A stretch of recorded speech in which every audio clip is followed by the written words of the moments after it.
Hello, universal creature.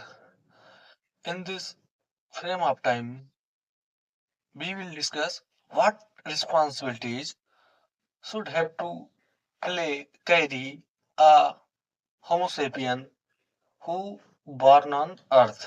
Yes, उसमें बहुत सारी जिम्मेदारियां होती हैं, ड्यूटीज होती हैं, कर्ज होते हैं, जो एक ह्यूमन बीइंग को पृथ्वी पर जन्म लेने के बाद निभानी चाहिए. Yes, then we will complete our discussion in 5 level. Yes.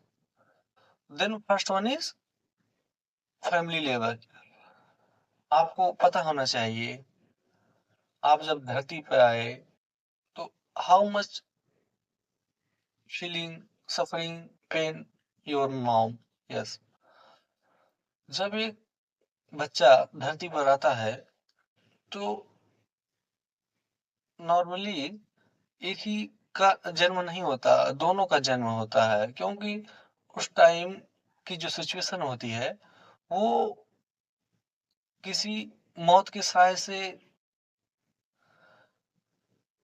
छोटी नहीं होती.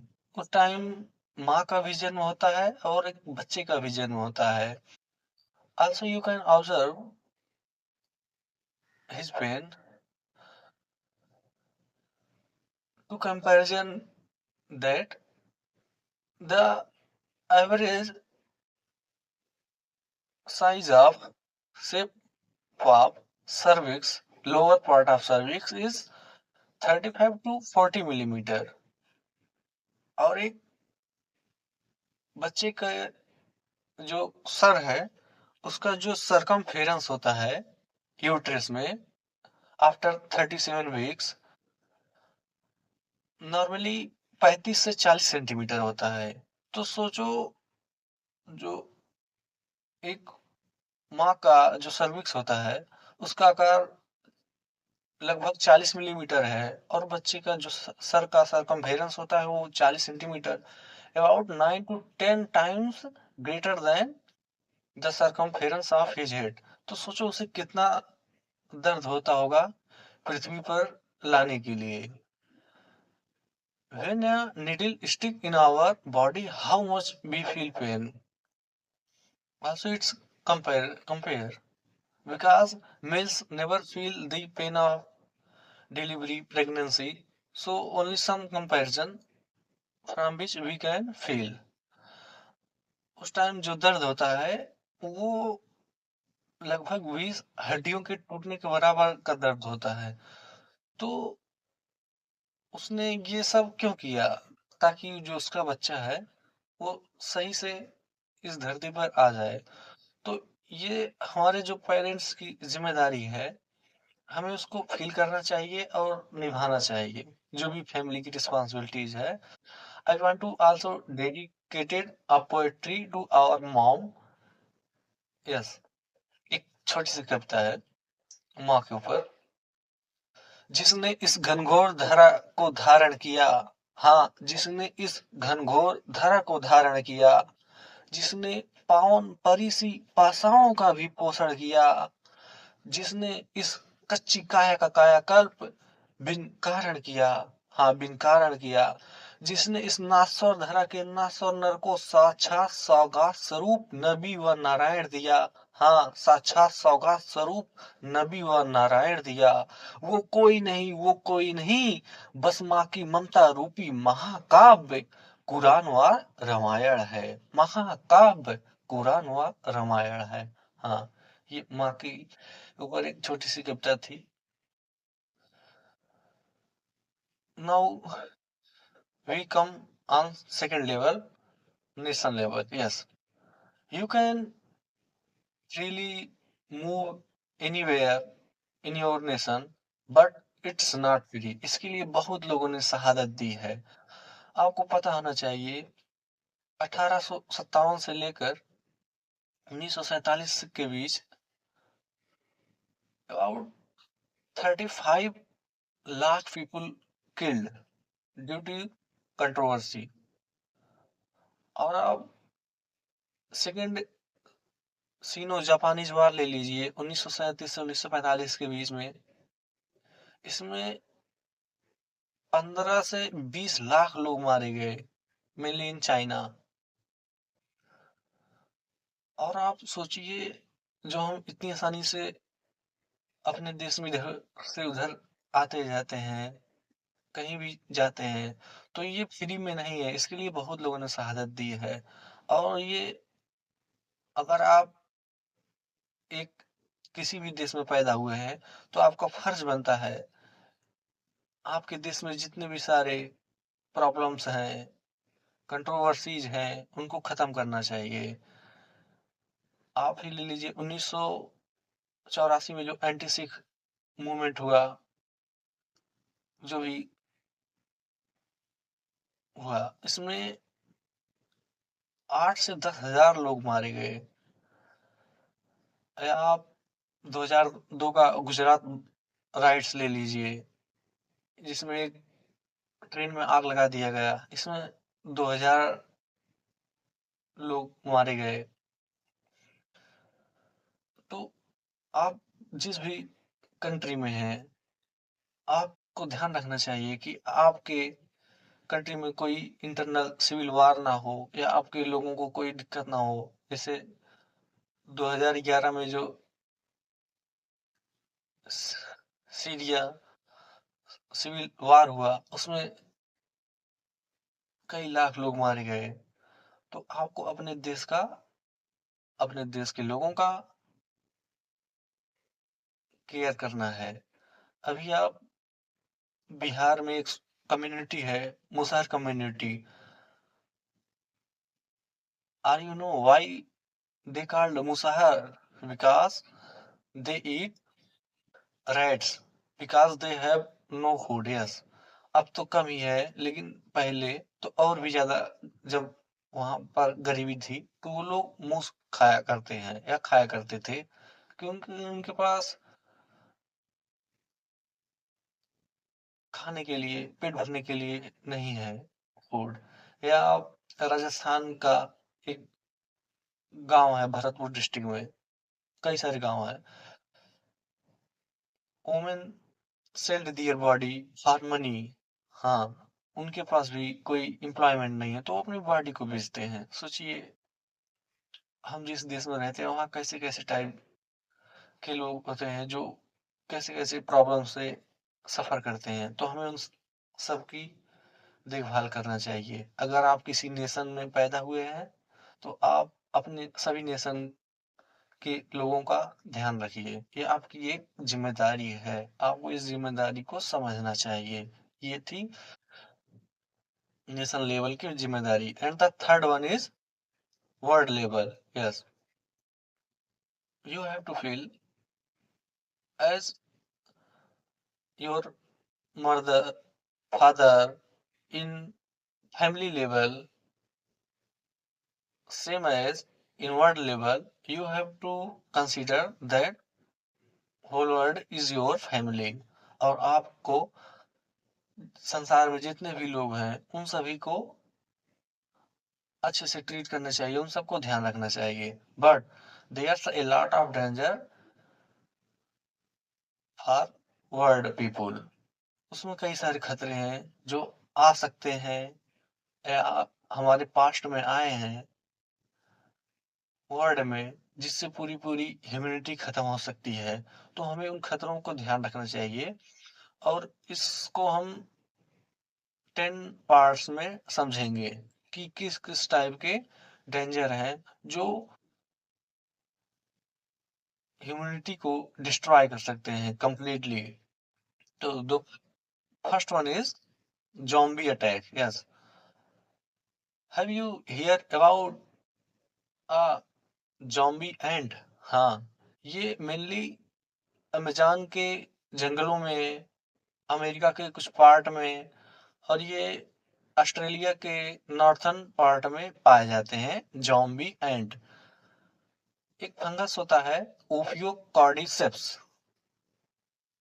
When an ant hijacked by his brain, his brain hijacked by the fungus ophiocordyceps, then totally he uncontrolled, वो पूरी तरीके से अजीब-अजीब से हरकतें करने लगता है जब ये फंगस उसके ब्रेन को अपने कब्ज़े में कर लेता है।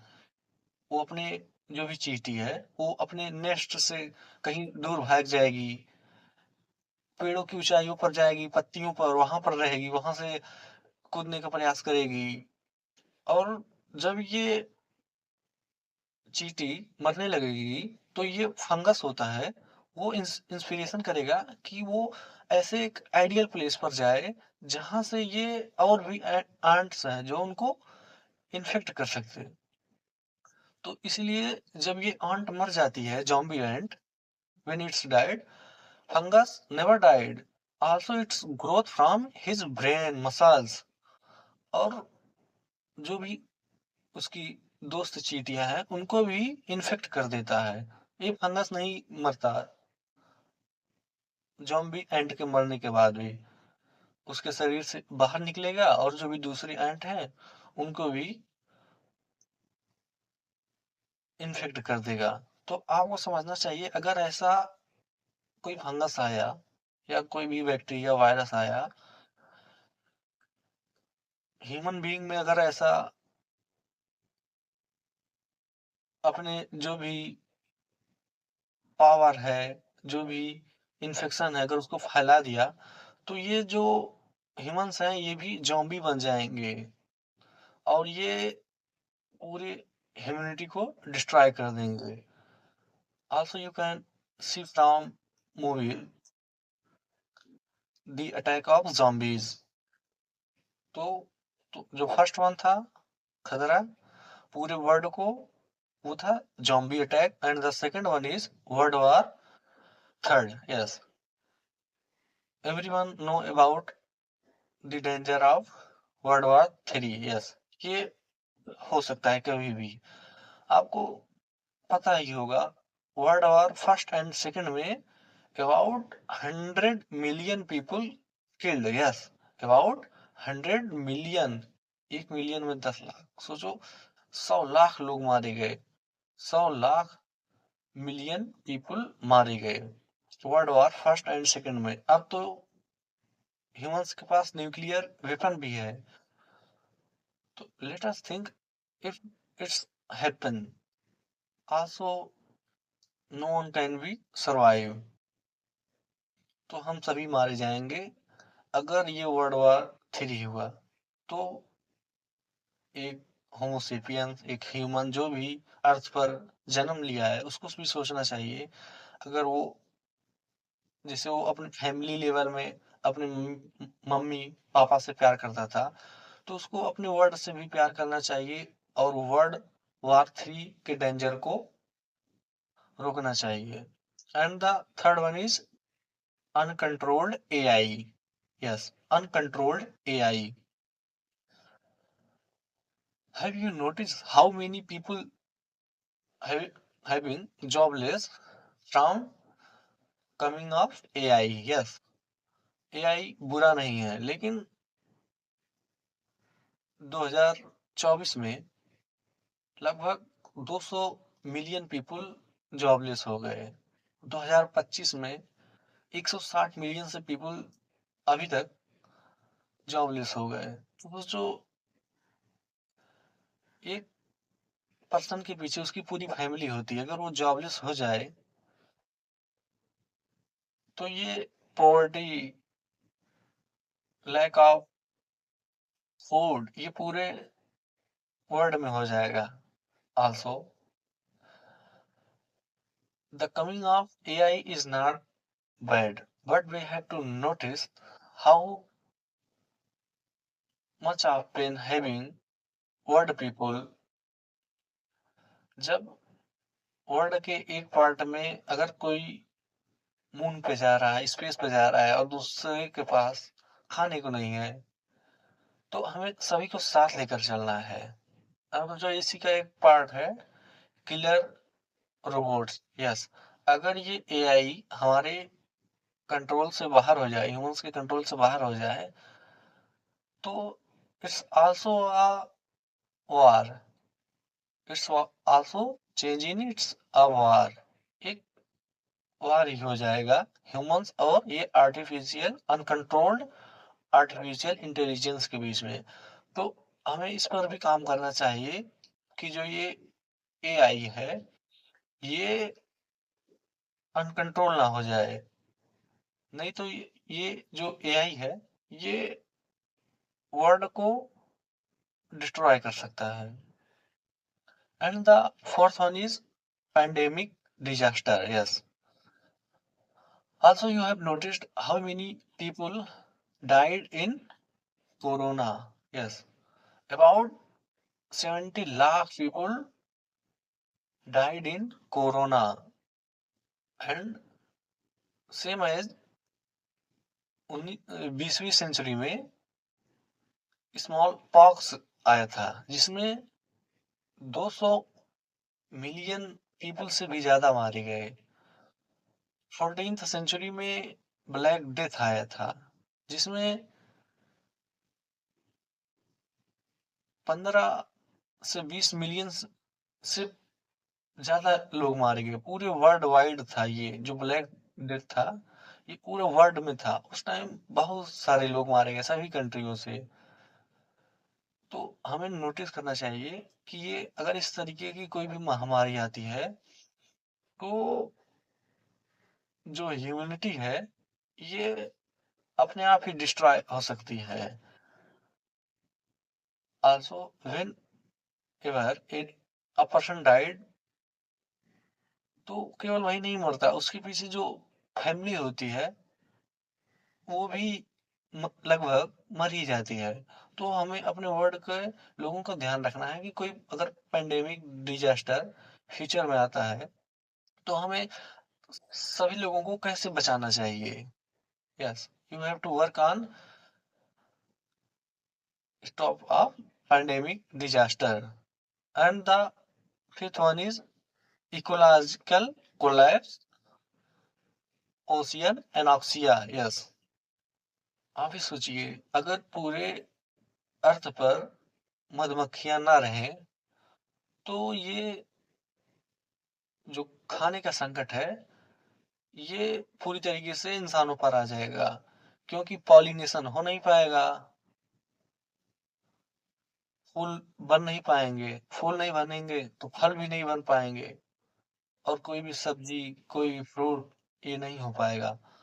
तो हमें जो हमारे इकोलॉजी में सभी एनिमल्स हैं हमें उनको बचाना चाहिए। और जैसे आप ओशियन को ले लीजिए, जो हम ऑक्सीजन लेते हैं इंसान, 50% ऑक्सीजन ये समुद्रों से आता है। समुद्रों में एक माइक्रो प्लांट होता है प्लैंकटन, जो मेनली ऑक्सीजन रिलीज करता है फोटोसिंथेसिस से।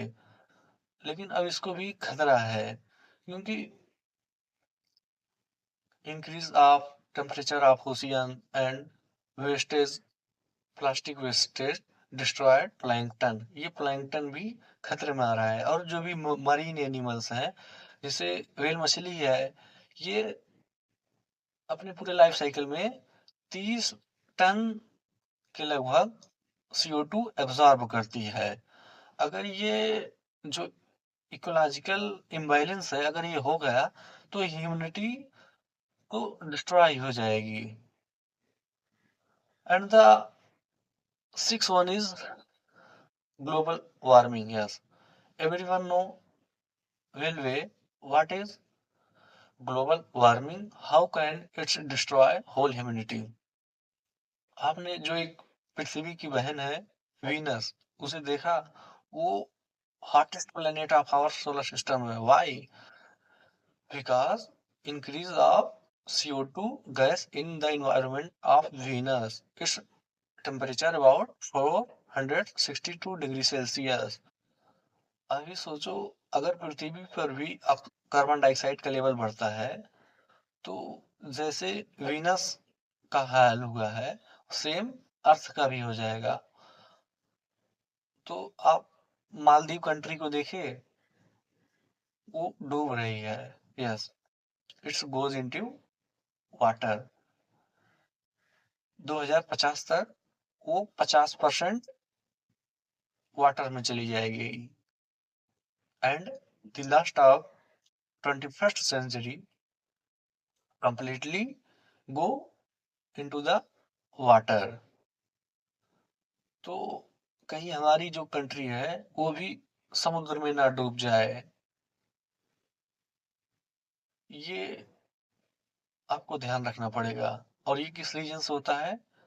ग्लोबल वार्मिंग में से। जब CO2 का लेवल बढ़ेगा, हमारी पृथ्वी की टेम्परेचर बढ़ेगी, और जो ग्लेशियर है, ग्लेशियर पिघलेगा, समुद्रों में पानी आएगा, और ये जो कंट्रीज हैं आपकी, सब डूब जाएंगे, सब मारे जाएंगे। तो अगर आपने पृथ्वी पर जन्म लिया है तो आपको वर्ल्ड में जितने भी लोग हैं उन सबको ध्यान रखना पड़ेगा कि कहीं उन्हें कोई खतरा तो नहीं। ये हमारी ड्यूटी है, रिस्पॉन्सिबिलिटीज है। आपको या किसी भी होमो सेपियंस को नहीं भूलना चाहिए। And the seventh is volcano eruption. आपको मैं एक छोटी सी स्टोरी सुनाता हूँ। आप जानते हैं 6th सेंचुरी में लगभग 535 से 536 AD के बीच में एक वोल्केनो इरप्ट हुआ, और जो उसके एसेस थे वो नॉर्थर्न हेमिस्फीयर में पूरी तरीके से छा गए। तो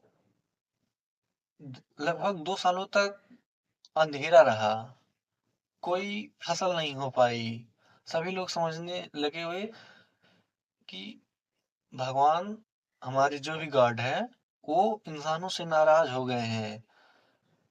अब वो पूरे अर्थ को डिस्ट्रॉय कर देंगे, हम सभी मारे जाएंगे। उन लोगों में एक डर पैदा हो गया था उस टाइम, सभी लोगों में जो भी नॉर्थर्न हेमिस्फीयर में थे, कि हे भगवान, हे गॉड, अब क्या होगा, हम सभी मारे जाएंगे।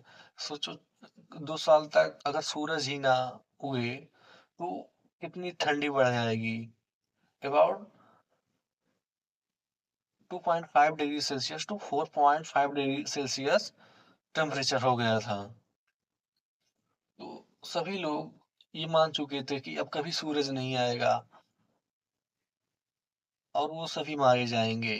तो उस टाइम जो वो फोबिया थी वो कई सालों तक रही। अभी सोचिए, अगर सन ना उगे, सन ना आए, तो इंसानों में किस टाइप का डर होगा? ना तो कोई फ्रूट होगा, ना तो कोई वेजिटेबल होगा, हम सब क्या खाएंगे, कैसे रहेंगे? ये हमारे पास्ट में ऑलरेडी हो चुका है।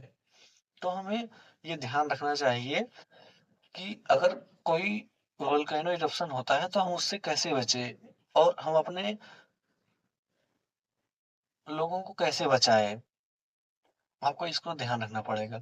सोचना चाहिए कि हम अर्थ अर्थ के जो क्रस्ट पर सभी लोग हैं, अर्थ के ऊपरी लेयर पर हैं, इसके नीचे धरती के नीचे, इस अपर लेयर के नीचे पूरी आग है। हाँ, पूरा आग है।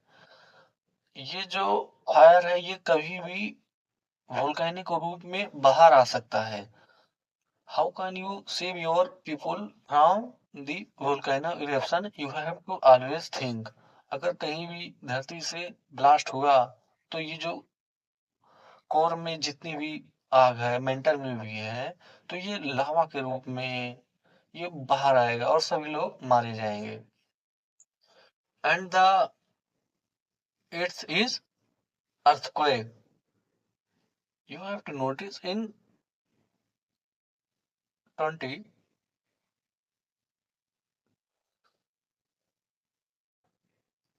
you have to notice what happened in 2004 in Indian Ocean।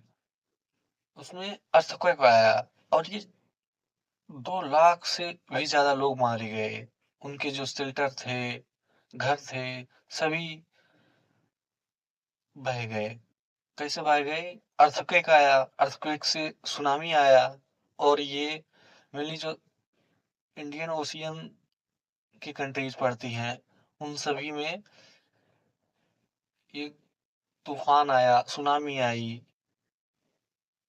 किस रीजन से आया? क्योंकि अर्थक्वेक आया था और ये सभी लोग मारे गए। तो ये जो अर्थक्वेक फ्यूचर में आएंगे, हमें उन सबसे अपने लोगों को बचाना है। माउंट तंबोरा, जो ये इंडोनेशिया में पड़ता है,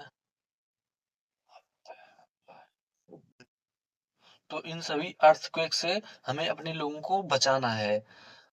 and the next one is cyclone. Yes,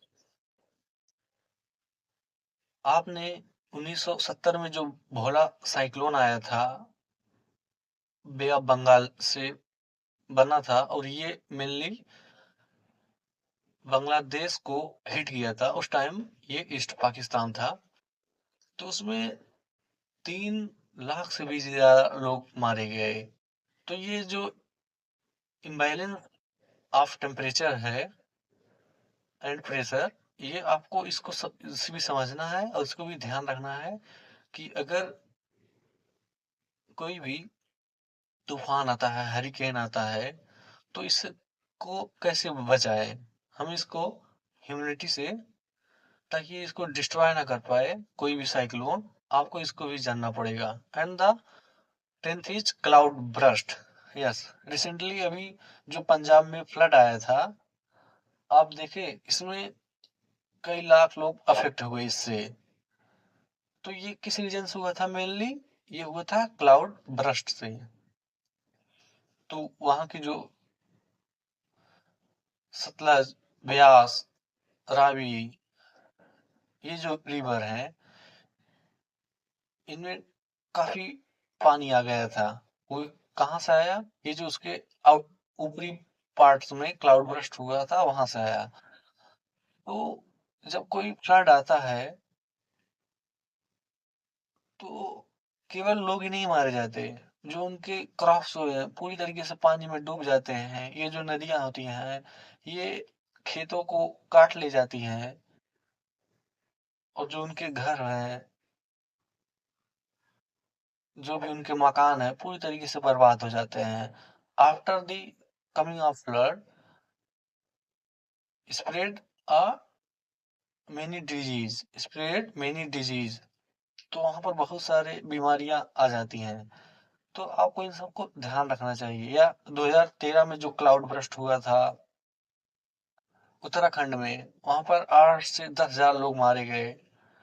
तो जब क्लाउड बर्स्ट आता है, तो उसके बाद उसी टाइम लैंडस्लाइड भी आता है, जिस वजह से जो भी घर होते हैं या हिस्टोरिकल मॉन्यूमेंट होते हैं, ये शेल्टर होते हैं, ये सभी बर्बाद हो जाते हैं। तो आपको भी सोचना चाहिए, how can we save humans from cloud burst और एनी अदर डेंजर। तो आप अगर वर्ल्ड में पैदा हुए हैं, तो आपको सभी लोगों का ध्यान रखना है। And the another level is planet level, earth level. We will discuss about. And the fourth level is planet level. Yes, you have to understand, where you born on this planet, he have to maybe suffer from many danger. Yes, कहीं ऐसा ना हो कि किसी दिन ये हमारा planet किसी खतरे में ना आ जाए, कहीं ये पूरी तरीके से डिस्ट्रॉय ना हो जाए। तो इस पे कई सारे जो डेंजर है, आपको उनको जानना चाहिए। तो first one is asteroid threat. Yes, daily आने अर्थ, डेली जो एस्ट्रॉइड है वो आसमान से गिरते रहते हैं, लेकिन जो उनका साइज है वो काफी छोटा होता है, लाइक डस्ट पार्टिकल्स। सो वो हमें कोई खतरा तो नहीं पहुंचा सकते, लेकिन in every 2000 years a car size asteroid fall on earth। और ऐसे ही मिलियन सालों में एक फुटबॉल साइज का या उससे बड़ा जो एस्टेरॉइड है, इसके गिरने की जो प्रोबेबिलिटी है वो है। जैसे आप ये तो जानते ही होंगे कि जो ह्यूमंस है पृथ्वी पर, ये तो कुछ ही सालों से हैं। जो ये डायनासोर रहा करते थे, ये कई मिलियन सालों तक पृथ्वी पर रहे। लेकिन ये प्रोबेबिलिटी है कि वो किसी एस्टेरॉइड के गिरने से डिस्ट्रॉय हुए।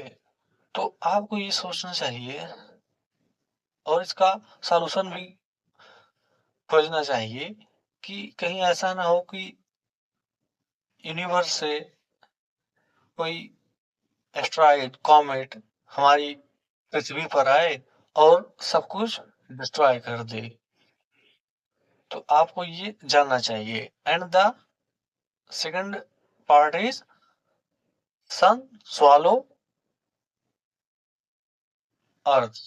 यस, जो ये हमारा सन है, जब इसका फ्यूल खत्म हो जाएगा, जो हाइड्रोजन और हीलियम के फॉर्म में रहता है, ये एक्सपेक्टेड ईयर है कि 5 से 7 बिलियन सालों में जो ये हमारा सन है एक लाल दानों में बदल जाएगा। Yes, it's change into a red giant star when it's fuel its heart rate, और ये एक व्हाइट डॉर्क में बदल जाएगा। तो ये जो सन का जो साइज है, ये काफी बड़ा हो जाएगा और ये जो हमारी धरती है इसको निगल ले जाएगा, अपने अंदर समाहित कर लेगा। तो आपको इसका भी सॉल्यूशन खोजना चाहिए कि जो हमारी धरती है, कहीं ये सन में ना चली जाए या सन इसे ओवरकम ना कर ले। आल्सो ये तो होगा ही होगा, लेकिन हमें इसका सॉल्यूशन तो खोजना चाहिए। जिसने भी इस पृथ्वी पर जन्म लिया है उसको सोचना चाहिए। And the third is solar flare, cosmic radiation. Danger of solar flare और कॉस्मिक रेडिएशन। आपको पता है 1859 में एक सोलर स्टार आया, जो एक सोलर फ्लेयर का ही एक भाई है समझिए। तो उस टाइम तो केवल टेलीग्राफ ही था। तो जो भी टेलीग्राफ संचालक थे उन्हें इलेक्ट्रिक शॉक लगे या जो पेपर थे वो जल गए, क्योंकि एक सोलर स्टार में सन से आया था। ये कैसे आते हैं, जो ये सोलर फ्लेयर है सोलर स्टार में है, ये कोरल मास इजेक्शन है। इस टाइप का जो डेंजर है, आपको इससे बचना चाहिए। क्योंकि ये जो आपके टीवी है, सेल फोन्स है, सेटेलाइट है, या जो स्पेस स्टेशन हैं, ये सभी खतरे में आ जाएंगे अगर कोई सोलर फ्लेयर या कोरल मास इजेक्शन होता है। ये मेनली क्या होता है, a type of electromagnetic radiation. Yes, it's also harmful. How can, sun में मैग्नेटिक ट्विस्टेड फील्ड होता है, उसमें मैग्नेटिक एनर्जी स्टोर रहती है। When it's broken, then it's come in form of radiation, ये छोटे छोटे पार्टिकल्स के रूप में आते हैं। जब कोरोनल मास इजेक्शन होता है, तो ये जो सन में ये प्लाज्मा होते हैं, छोटे छोटे पार्टिकल्स होते हैं, ये हमारी धरती की तरफ आएंगे। तो ये आपके जितने भी कम्युनिकेशन सिस्टम है, जो भी स्पेस के द्वारा संचालित होते हैं सैटेलाइट के द्वारा, ये सभी डिस्ट्रॉय हो जाएंगे। और ये 1859 में एक ट्रेलर के फॉर्म में हो भी चुका है। तो हमें अपने आप को, अपने इन्वायरमेंट को, जो ओजोन लेयर है, कहीं ये किसी solar flare, coral mass ejection या कॉस्मिक रेडिएशन का शिकार ना हो जाए। तो हर ह्यूमन बीइंग को इसके बारे में सोचना चाहिए। And the fourth part is collision of two galaxies. आज से लगभग 4 बिलियन साल बाद ये जो हमारी मिल्की वे गैलेक्सी है, ये एंड्रोमेडा गैलेक्सी से कोलाइड कर जाएगी because they attract each other. Yes, जो एंड्रोमेडा गैलेक्सी है ये 110 किलोमीटर पर सेकेंड की स्पीड से ये मिल्की वे गैलेक्सी की तरफ आ रही है। अगर ये दोनों टकरा गए तो सब कुछ खत्म, सब कुछ खत्म। पूरा सोलर सिस्टम, हमारा सन, हमारा प्लेनेट सब खत्म हो जाएगा। लेकिन ये अभी जो ईयर है ये 4 बिलियन साल बाद है। तो अभी हमने डरना नहीं है, लेकिन हमें सोचना है कि हमारी क्या जिम्मेदारी है, हम अपने प्लेनेट को कैसे बचाएंगे। इसके बारे में हर एक होमो सेपियन को सोचना चाहिए। And the fifth is gamma ray burst. Yes, when two neutron star collide each other, then a massive ray emerges from their collapsing. Yes, या कोई एक बड़ा सा स्टार हो, जब वो एक ब्लैक होल में बदलता है तो उससे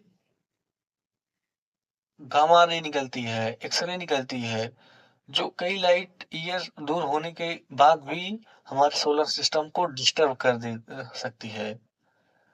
तो आपको इसके बारे में सोचना है कि किसी गामा रे से या अल्ट्रावायलेट रे या एक्स रे से अपनी जो प्लेनेट है उसको कैसे बचाए। आल्सो ये सूरज में नहीं होगा क्योंकि सूरज का साइज है, मास है, ये छोटा है, ये ब्लैक होल में तो नहीं बदलेगा। लेकिन हमारे गैलेक्सी में कई सारे स्टार हैं जो ब्लैक होल में बदल जाएंगे और उनसे कई सारे हार्मफुल इलेक्ट्रोमैग्नेटिक रेडिएशन निकलेगी और आपको उन सबसे अपने इस प्लेनेट को बचाना है। And the six is ice age. Yes, आपको तो पता ही होगा कि 1,10,000 ईयर पहले भी आइस एज आया था।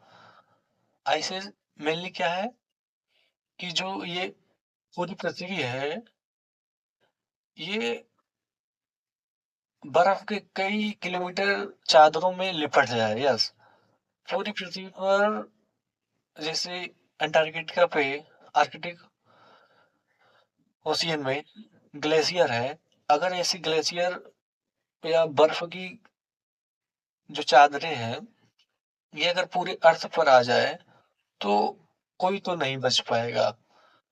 तो आपको ये सोचना है कि हम आइस एज को कैसे रोकें। जो ये मेनली आइस एज होता है ये कैसे होता है, इसके कई सारे रीजंस हैं। जैसे वोल्केनिक इरप्शन, आपने अभी पिछले टाइम में देखा कि 536 एडी में जो वोल्केनिक इरप्शन हुआ था तो उससे पूरा कोल्डनेस और डार्कनेस छा गया था। अगर ऐसे ही सोचो कोई वोल्केनो इरप्ट हुआ और उससे जो एसेस निकले, एरोसॉल्स निकले, ये पूरी पृथ्वी को ढक लेंगे। तो जो सूरज की रोशनी है वो पृथ्वी पर तो आ नहीं पाएगी और जो हमारे यूनिवर्स का टेम्परेचर है वो तो -270 डिग्री सेल्सियस है, लगभग 270 -270 डिग्री सेल्सियस है या 2.7 केल्विन है। तो हमारा यूनिवर्स सोचिए कितना ठंडा है। अगर ये जो सन ना रहे या सन की जो एनर्जी है या किसी भी तरीके से हमारे अर्थ तक ना पहुंचे तो ये जो पूरी पृथ्वी पर चारों तरफ आइसेज आ जाएगा। Also it's come 5 times on earth. और जो डिसबैलेंस ऑफ गैसेस, हाँ, ये जो CO2 गैस होती है, अगर ये कंप्लीटली हमारे इन्वायरमेंट से खत्म हो जाए, तो यही तो हमारे धरती को गर्म रखती है। जो हीट एनर्जी आती है इसको ट्रैप करके पृथ्वी को गर्म करती है। अगर CO2 ही ना रहे कंप्लीटली, अगर CO2 ना रहे तो पूरे अर्थ पर आइस एज आ जाएगा। And the seventh is alien invasion. Yes, suppose कि किसी दूसरे गैलेक्सी से, किसी दूसरे प्लेनेट से, या यूनिवर्स, किसी दूसरे यूनिवर्स से अगर कोई एलियन आ जाता है, यस, और वो इंसानों पर, ह्यूमंस पर अटैक कर दे, या उनमें एक लड़ाई हो जाए। आल्सो ये एक कॉन्सेप्ट है, ये होगा या नहीं होगा, लेकिन एक पॉसिबिलिटी बनती है कि आपको उस खतरे से निपटना है। अगर कोई किसी दूसरे ग्रह का एलियन पृथ्वी पर अटैक करता है तो हम उससे कैसे बचें। तो इस तरीके से हम जो प्लेनेट लेवल की रिस्पॉन्सिबिलिटी है, कोई भी होमोसेपियन हो, उसे इन सारी रिस्पॉन्सिबिलिटीज को निभाना चाहिए, समझना चाहिए, और कोशिश करें इन सारी खतरों से वो अपने प्लेनेट को कैसे बचाएंगे। And the fifth is universe level. Yes, also there are many danger of our universe. Yes, जो हमारा यूनिवर्स है वो भी कई सारे खतरों से खेल रहा है। ये कैसे हम इसको समझ पाएंगे? Maybe at this time we can not understand easily. लेकिन आप कोई अननोन खतरा ले लीजिए जो हमें ना पता हो और जिससे हमारे यूनिवर्स को खतरा हो, या जिसके बारे में हम सोच ना पाए ऐसा कोई खतरा, वो यूनिवर्स लेवल में आ जाएगा। हम इसको नेक्स्ट टाइम में डिस्कस करेंगे, what type of danger may be our universe.